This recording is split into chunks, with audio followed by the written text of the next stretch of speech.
बिस्मिल्लाहिर्रहमानिर्रहीम। मुअज़्ज़िज़ सामिन किराम, हुज़ूर नबी करीम सल्लल्लाहु अलैहि वआलिहि वसल्लम की ज़ात मुबारका के बाद आप सल्लल्लाहु अलैहि वआलिहि वसल्लम के जानिसार सहाबा किराम रज़ियल्लाहु तआला अन्हुम की हयात तैयबा हमारे लिए उम्दा नमूना और बेहतरीन मशअल राह है। ये लोग दीन को समझने वाले और फैलाने वाले हैं, अल्लाह ताला के एक एक हुक्म पर सरे तस्लीम खम करने वाले हैं। हज़रत सल्लल्लाहु अलैहि वसल्लम की एक एक अदा और आपकी हर एक सुन्नत पर मर मिटने वाले हैं। उन्होंने कह कर नहीं बल्कि अमल करके भी दिखाया है। हुजूर नबी करीम सल्लल्लाहु अलैहि वसल्लम की यही वो मुकद्दस और पाकीज़ा जमात है जिन्हें दुनिया ही में अल्लाह तबारक व तआला ने अपनी रज़ा और खुशनुदी की सनद अता की है। सिर्फ यही नहीं बल्कि उनके ईमान व अमाल को सही और दुरुस्त का मयार बनाया है। इसलिए आइए इस वीडियो में देखते हैं, सुनते हैं कि रमज़ानुल मुबारक के मुकद्दस महीना में सहाबा कराम के क्या मामूलात थे। सहाबा कराम का मामूल था कि रमज़ानुल मुबारक के महीने की आमद से पहले ही अपने मामूलात को तरतीब दे दिया करते थे,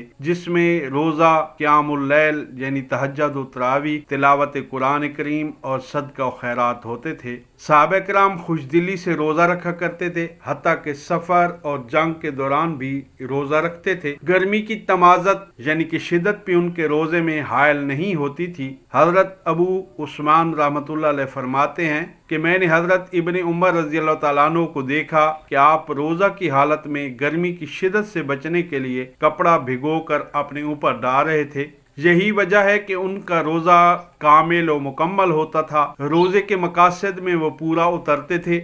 वो रोज़े के फ़वाइद से भरपूर फ़ायदा उठाते थे। उनकी नमाजें काबिल रश्क होती थीं। तिलावत कुरान करीम भी दिलों को नरम करने वाली होती थी, क्योंकि नबी करीम सल्लल्लाहु अलैहि वसल्लम ने इरशाद फरमाया कि बहुत से रोज़ेदार ऐसे हैं जिनको भूख व प्यास के सिवा कुछ हाथ नहीं आता, और बहुत से रातों में नमाज पढ़ने वाले ऐसे हैं जिन्हें रात जागने के सिवा कुछ नहीं मिलता, क्योंकि उन्होंने इबादत दिखावे के लिए की होती हैं। मजीद उन्होंने रोज़े का हक अदा नहीं किया होता। रोज़ा का हक यह है कि लाजायनी बातों से बचा जाए, आँख, नाक, कान, जुबान और दिल व दिमाग को गुनाहों से पाक रखा जाए और इन्हें अल्लाह की याद में मशगूल रखा जाए। चुनाचा नबी करीम सल्लल्लाहु अलैहि वआलिहि वसल्लम ने इरशाद फरमाया, जब तुम में से कोई रोज़ा रखे तो गुनाहों की बात न किया करे, न किसी को गाली दे और न किसी के साथ उलझे। अगर तुम्हारे साथ कोई ऐसा करता है तो कह दो कि मैं रोजे से हूँ। तो हजरत अबू ज़र रज़ियल्लाहु तआला अन्हु अपने साथियों को नसीहत करते हुए फरमाते हैं, जब तुम रोज़ा रखो तो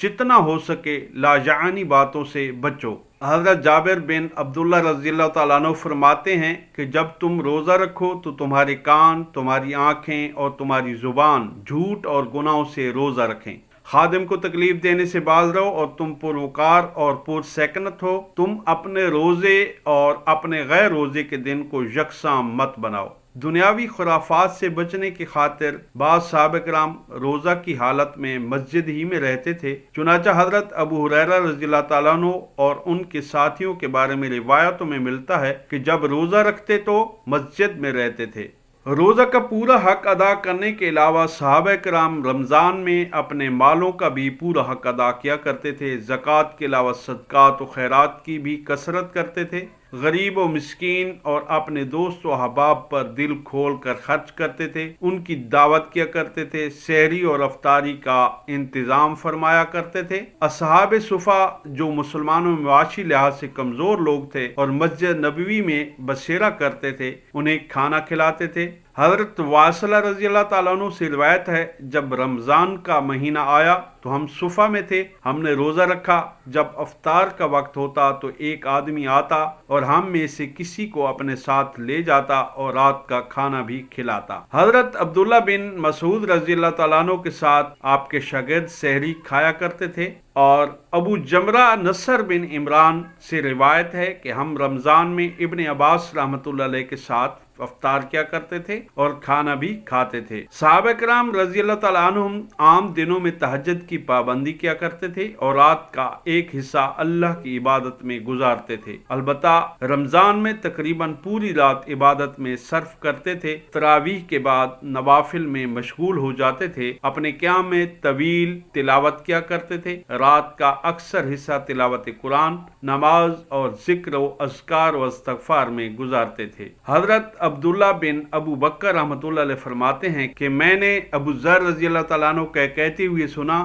ہم رمضان میں قیام اللیل سے واپس ہوتے تو خادموں کو جلدی کھانا لانے کے لیے کہتے تھے، کہیں طلوع فجر نہ ہو جائے۔ صحابہ کرام کی نمازوں اور تراویح کا یہ حال تھا کہ طویل قیام اور لمبے رکوع و سجود کی وجہ سے جب وہ تھک جاتے تھے تو لاٹھی وغیرہ سے سہارا لینے کی ضرورت پڑتی تھی۔ عمر بن خطاب رضی اللہ تعالیٰ عنہ کے زمانے میں صحابہ رمضان کے مہینے میں 20 رکعت نماز پڑھتے تھے، اور عثمان بن عفان رضی اللہ تعالیٰ عنہ کے زمان میں طویل قیام کی وجہ سے اپنی لاٹھیوں پر ٹیک لگا لیتے تھے۔ تو محترم سامعین کرام، یہ تھے صحابہ کرام رضی اللہ تعالیٰ عنہم کے معمولات رمضان۔ آج ہم ان کے نام لیوا ہیں تو ہمیں بھی ان کی طرح اپنے معمولات بنانے چاہیے۔ اللہ تعالی ہم سب کو اس ماہ مقدس کے وسیلے سے ہر میدان و ہر آن میں کامیابی و کامرانی نصیب فرمائے اور راحت و آسانی نصیب فرمائے۔ نیک تمناؤں کے ساتھ مجھے اجازت، اللہ حافظ۔